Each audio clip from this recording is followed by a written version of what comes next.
And I will ask you one question before I answer. Sure. Define loyalty to me. I recently listened to something about loyalty. I think Simon Sinek mentioned this. Okay. I wouldn't try to recite it again, but to me, loyalty is when you um, you put your own feelings aside and you trust that the company or the person who is above you, you're trusting in their judgment. So you're loyal because you believe in the system or the agenda, for a lack of a better term, that the person or the people in the management are pushing towards. And that I agree with. But then you see loyalty. People tell you, oh, I'm loyal. I've been here 20 years. And these people would be part of the furniture, literally. Like if you change the desk, they're like, no. So, I don't see that as loyalty. but people, 100%. yes, and I agree with you. But and I think this is a culture of Malta mainly. Yes, When yes, you yes. see people that are still doing the same job they did 20 years ago because they think they are loyal, but then the moment you try and change something in their day to day, they'll be the first person complaining. Then that is something which is a detractor, no? As in Yes, when you yes. try and move something and they're not willing to actually change. Um, on the other hand, actually forgot the question you asked me now. Why am I asking you the question? Did I ask a question? Maybe So, you did, maybe you didn't. I don't know. not sure. So, where were we? We discussed. You managed to confuse me. Is it the first time? It, In the past? it doesn't. It rarely happens. It It rarely rarely happens, happens, to okay. be honest, because we're going back and forth. Yeah, Something exactly. that something that I appreciate. Though. Uh-huh. I think we started off with discussing about. So you asked me about loyalty, and then I think it was more performance bonus, for performance yes, related. the expectation. Yes, that's what The I was. expectation. It's the expectation that people make. And you asked me about loyalty, and something that I wanted to add, but based on what you said, is that um, the reason. So there is a reason why you stayed for 20 years within that same company. That can be because you paid well, because there was career growth, but something fulfilled your need to it. There was a need that was fulfilling. Either you were not comfortable with change, you were resistant to it, you were afraid perhaps, you perhaps felt that it's more They do it out of beneficial. comfort as Yeah, well. out the People do comfort it out zone. of Yes, comfort. You know, definitely. I'm happy and I will not move. I think no one stays, or very few people stay with a company because they're super loyal to the out of self-interest. I think there needs to be something that the person gains out of it, Of course. without them even realizing, perhaps. Of course, and you see people. I mean, I have colleagues of mine that work in the same company I do at the moment. That's been in the company for 20, 25 years. But when you see what these people achieved over the years, is impressive. And I mean, they are now in, I mean, top positions. But they worked. They were their way up. They were patient. They took the opportunity to learn. They went out of their comfort zone. They, I mean, suffered a bit to an extent, as in they had to put in the hours and work hard. But you see them today; they're senior people in the organization. Definitely.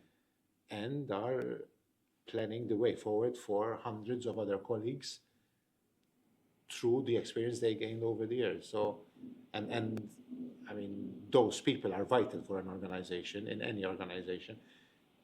People that can recount their stories, they can go back and say, I know what I'm telling you because I did that myself. And if you do it this way, you will go to the next level.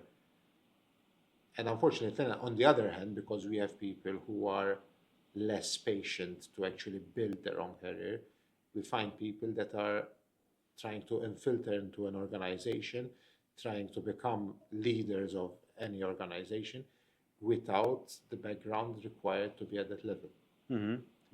And people may not appreciate it. I mean, something as simple as, I don't know, I'll give you a basic example.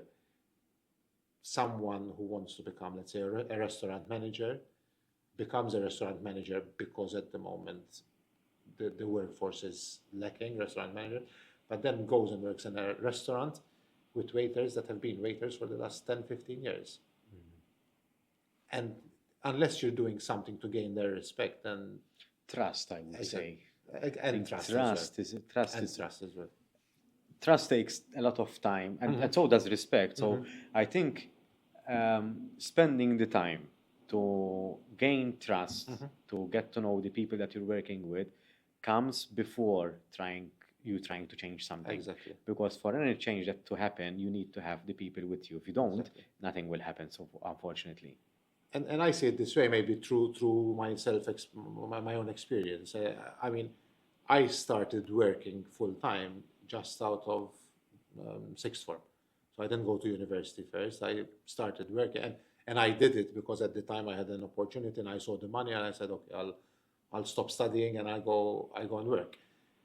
But then I worked my way up, and then I said, okay, I think now I need to do some education, some study, and that gave me a bit of more understanding of spending time working in entry-level positions, in positions where nowadays, and maybe this is also the mentality of the youngsters of today, nowadays if you have a degree, you expect to go into a company and you're a manager, or, you know.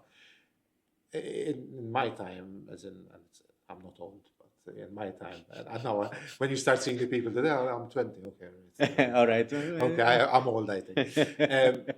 They expect to come in and you know, yes, I studied for 5 years, I have a degree and this, and have good marks. But yes, I mean, Unfortunately, that is not enough. be patient. It's not enough. Sorry, I'm. Be patient. Come in at this position. Prove yourself. And I'm telling you, in 18 months, you will be there. But, you know, start and do it as you go along. And I think we're losing that a little bit. The patience, I think. It's the patience. Patience, more money in hand. Yes, you know, life in itself tells you that you can become someone really big in a few months or weeks or days. But the reality is not that. No, unfortunately, the reality is not that. And I think it takes a little bit of time to link the theory with the practice. Exactly. Because with whichever academic body you go through, you will always be exposed to the grand majority. I would say 80%. It's theory. There's nothing wrong with theory, but the skill relies in the ability of you making the connection with the theory to practice. Exactly. And that takes time because you need to try by error. Exactly. So you need to go through that process over and over again. And you might have an idea that in textbook might work brilliantly, but when you go in practice, it might not work as you initially thought. No, and one of the things I'd say to everyone, you need to fail a couple of times to actually go to the next level or do something different, as in, and then people don't get it, as in, and I mean, I tell them, you know, there's nothing wrong if you go home after a day of work and you feel you failed. There's nothing wrong if sometimes you need to cry. There's nothing wrong if sometimes you need to lock yourself in a room and not speak to anyone.